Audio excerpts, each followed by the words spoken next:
Hey, how's it going? It's Greg from the Drive Home Show with Sykamore. Hi. From Carsland, Alberta, is that right? Yes, Now, originally. that is very, very close to Calgary, so I got to get this out of the way. Were you cheering for the Eskimos in the Grey Cup? No. All right, interview over. Thanks for coming out. I'm I appreciate sorry. that. No, I'm either just I kidding. lie or I, don't lie. No, we're happy you're very honest. And you were representing Alberta as a whole when you were out at the CCMAs earlier, right? Yeah, exactly. What was that experience like? As long as we're not in Alberta, we can be, Family. It's just, when we get closer in there. In the CFL, we're not family. Sports rivalries. At the Or the CCMAs we are. NHL.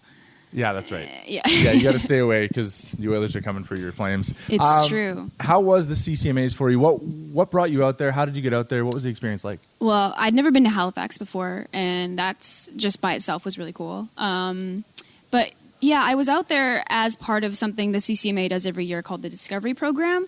So basically they put out kind of a countrywide mandate and say, I guess all you have to really be is a country artist that's kind of a little bit less established, and you can submit some of your music and your biography, and then they basically narrow that down to 6 kind of promising young acts, and then they kind of take them for a couple months and groom them up, and then at the end of it, one person gets a special Discovery Award. But the truth is, I feel like we already won as soon as we were picked in the top 6, and so winning an award doesn't really bring anybody down in that sense, but You're that's out what there I as was the doing final there. 6 in all of Canada, right? That's amazing. Yeah, so I feel like that's at least something to be proud of. So what was the experience like? What were some of the highlights being out there, just around all these amazing musicians in the Canadian country music world? I got to meet Paul Brandt, which was really What? cool. Well, I guess I'd met him once before, but we actually got to play together on the same bill, which was very cool and very humbling.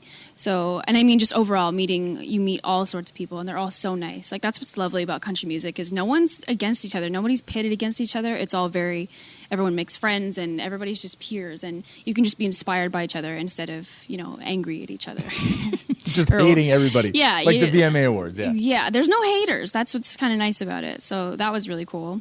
But growing up around Calgary, were you growing up in like a huge Paul Brandt fan? Like, Yeah, I was a fan of Paul Brandt growing up. My brother was I think a bigger fan than I was, but he's just in terms of what he's done for Canadian country music and Albertan music in general, he's definitely someone to look up to. And even as a person, he's a super sweet guy, and definitely a lot of things about him are reasons to aspire to his accomplishments. so earlier this year we found out that Jess Moskaluk, who won the CCMA for Female Artist of the Year again, Paul Brandt was her first country concert. Do you remember yours? My first country concert was Shania. Nice. Yeah, she came to the Saddle Dome when I think I was 7. It was the first time I'd ever been in a stadium, and I was almost more overwhelmed just by how many people are together in one room, like, because you almost can't see how high up it goes, especially when you're little. So it was great. She put on a great show. So you go from 7 years old seeing Shania at the Saddle Dome, but then you were there a couple of months ago opening for Miranda Lambert. Yeah, that was really surreal. Some friends of mine, the Dungarees, actually asked me to come up and sing a song with them, and it was for sure the biggest crowd I've ever sung to. And the fact that it was my hometown, the first stadium I ever saw a show in, that was very surreal and kind of full circle, like really cool to see it all tying together. What was it like being in front of that huge stadium that you were on the other side from? Were you like, oh my goodness, look at all those people? Or it was scary. Yeah, but it's weird, it's almost more scary waiting for it to happen, and then you get up there and you're kind of like, oh yeah, like I've sort of done this before, like I've never been to this many people, but I've done this before, and so you kind of find your feet. And then I was able to just have fun, which I really wanted to be able to do. Like, people say if you're up there and you're just dreading it the whole time, like, you're not going to remember it, and it's just it's not going to be a good memory. So I was glad I was able to just have fun. now, so you've had all these, you were opening for Miranda, and then you were at the CCMAs. What are some other, you're still very early in your career so far here. So what are some other highlights that you've had? I've been to Nashville now a couple times, and that was something that I've wanted to do since high school, and I love the fact that I've been to Nashville now enough times that I'm almost not starstruck anymore, which is weird to say, but it's like, I love that it feels a little bit normal now to just go down there and you almost feel like you belong. So that's what's really cool. That's definitely one of my highlights. Just being able to come back to my hometown and play for those people and know that a lot of people are rooting for me, that's a really cool feeling to know that you have your hometown behind you. Was it weird watching the show Heartland and hearing your song? Yes. It was a really good weird, but I was lucky enough. Sometimes on TV, when you get your songs on TV, they only play like 5 seconds of it or something. But I was lucky enough to actually watch basically my entire song play out in the last like 3 minutes of the show. It was kind of like the montage song. And that was really cool to just be able to sit in there and actually be able to soak in the moment and be like, this is my song that's playing right now. Like, to however many viewers Heartland, I think it's like 1 million viewers a week or something they get. It's crazy. So when the first time that you actually saw it, did you have like a big viewing party with family and friends and stuff? And I did have a viewing party, but it was with 2 other people. It was a huge party. Yeah, but we did have some snacks and some drinks, and we kind of made an event out of it. But it was definitely just me and 2 other people.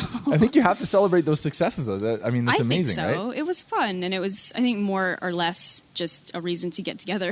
But like, still, I celebrate it for sure. Now, you've got brand new music coming for us. I mean, 2016 might be even bigger for you than 2015 was. What's coming up in 2016? I hope it's bigger than this year. I hope every year is bigger than the year previous. I have a new record, coming out in hopefully like February, March at some point. And it's just going to be an EP. It's kind of going to be a good introduction to Sykamore, I think. And then maybe later on in the year, we'll start actually building a full album. But yeah, we're going to do that. And so hopefully we might even be back here. That would be awesome. We'd love to have you back. What's the EP going to be called? Do you have a first single in mind? The first single right now is hopefully going to be Houseboat, and the one that we're going to be playing.